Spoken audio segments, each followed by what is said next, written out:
Good morning students. Good morning students. Today topic is regional trade blocks. भाई हमने international trade के बारे में पढ़ा था, तो इंटरनेशनल ट्रेड का ही एक पार्ट है रीजनल ट्रेड ब्लॉक्स, प्रादेशिक व्यापार समूह। प्रादेशिक व्यापार समूह का जो आरंभ है वो भौगोलिक समीपता और समानता वाले देशों के बीच व्यापार को बढ़ाने और विकासशील देशों के व्यापार पर लगे प्रतिबंधों को हटाने के लिए हुआ है। वर्तमान में लगभग 120 व्यापार समूह और विश्व के लगभग 52% व्यापार का उत्पादन कर रहे हैं। इन सब विकास जो प्रादेशिक रीजनल ट्रेड ब्लॉक्स हैं, उनका जो विकास हुआ है वो वैश्विक संगठनों के असफल होने के कारण हुआ है। प्रादेशिक जो व्यापार समूह सदस्य देशों के बीच है, उसमें शुल्क जो लगता है व्यापार शुल्क, उसको बिल्कुल आप जीरो कर देते हैं। कस्टम ड्यूटी, एक्साइज ड्यूटी को कम कर दिया जाता है और मुक्त व्यापार को बढ़ावा दिया जाता है। तो आज हम अलग अलग कुछ व्यापार समूहों को डिस्कस करेंगे। सबसे पहले हम डिस्कस करते हैं यूरोपियन यूनियन। यूरोपियन यूनियन यूरोपीय संघ है। यूरोपियन इकोनॉमिक कम्युनिटी भी कहते हैं इसको, और यूरोपियन कॉमन मार्केट भी कहते हैं इसको। इसका गठन 1957 में हुआ, रोम की संधि के हुई थी, तब इसका गठन हुआ था। 1 जनवरी 1958 को ब्राज़ील की जो बेल्जियम की राजधानी है उसमें इसका गठन किया गया था। ब्रुसेल्स इसका हेडक्वार्टर है। 6 सदस्य थे इसके: फ्रांस, नीदरलैंड, जर्मनी संघ गणराज्य, बेल्जियम, लग्जमबर्ग, इटली। 1973 में डेनमार्क, यूनाइटेड किंगडम, आयरिश गणराज्य भी इसमें शामिल हो गए। इसमें Netherlands, Luxembourg, Portugal, Austria, Belgium, Denmark, France, Finland, Ireland, Italy, Spain, Sweden, United Kingdom इसके सदस्य हैं। इस संगठन का जो मेन एम है, उद्देश्य है, वो सदस्य देशों के बीच व्यापार निषेधों का उन्मूलन करना है। जितनी कस्टम ड्यूटीज, एक्साइज ड्यूटी लगती है उनको जीरो करना है ताकि व्यापार फ्री फ्लो हो।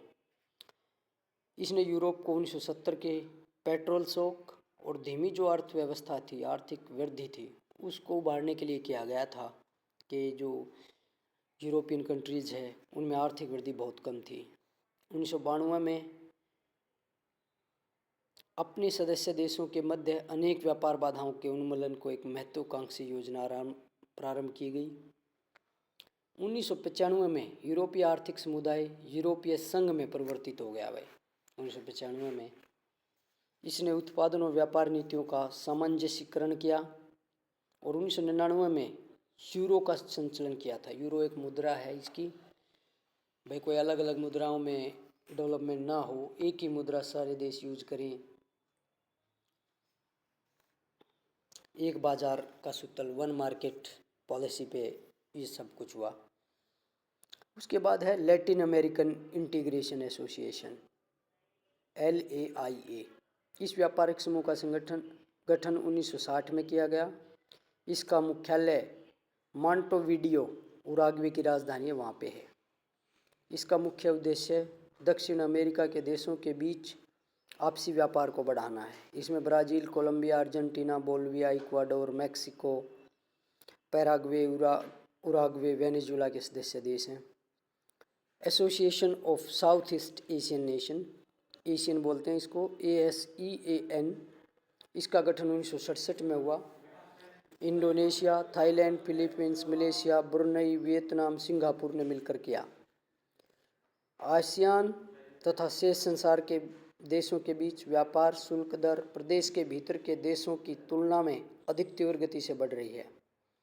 जापान, यूरोपियन संघ, न्यूजीलैंड, ऑस्ट्रेलिया से व्यापारिक बातचीत करते समय आसियान अपने देशों को एक संयुक्त मसौदे का उदाहरण प्रस्तुत करके उनकी मदद करता है। अब भारत भी इसका एक सदस्य बन गया है। कृषि उत्पाद, खनिज, सॉफ्टवेयर आदि व्यापारिक वस्तुएं हैं। इसका मुख्यालय जकार्ता में है। फिर है कॉमनवेल्थ इंडिपेंडेंट स्टेट्स, स्वतंत्र राष्ट्रों का कुल समूह। इस व्यापार समूह का गठन तत्कालीन सोवियत संघ के विघटन के बाद मिन्स्क, बेलारूस की जो राजधानी है, में किया गया। इसका मुख्य उद्देश्य अर्थव्यवस्था, प्रतिरक्षण तथा विदेश नीति के मामलों पर समन्वय एवं सहयोग स्थापित करना है। Belarus, Georgia, Armenia, Azerbaijan, Kazakhstan, रूस, तजाकिस्तान, यूक्रेन, किर्गिस्तान, मोल्डोविया, उज्बेकिस्तान इस संगठन देश हैं। इन देशों के मध्य अशोधित तेल, प्राकृतिक गैस, सोना, कपास, रेशे, एल्यूमीनियम आदि मुख्य व्यापारिक वस्तुओं का व्यापार होता है। European free trade association, Europe के 7 देश यूनाइटेड किंगडम, ऑस्ट्रिया, स्वीडन, पुर्तगाल, डेनमार्क, नॉर्वे तथा स्विट्जरलैंड ने मिलकर जुलाई 1959 में आपस में मिलकर व्यापार संबंधी संघ का गठन किया। मई 1960 में औपचारिक रूप से इसका उदय हुआ। इस संगठन का उद्देश्य आपसी व्यापार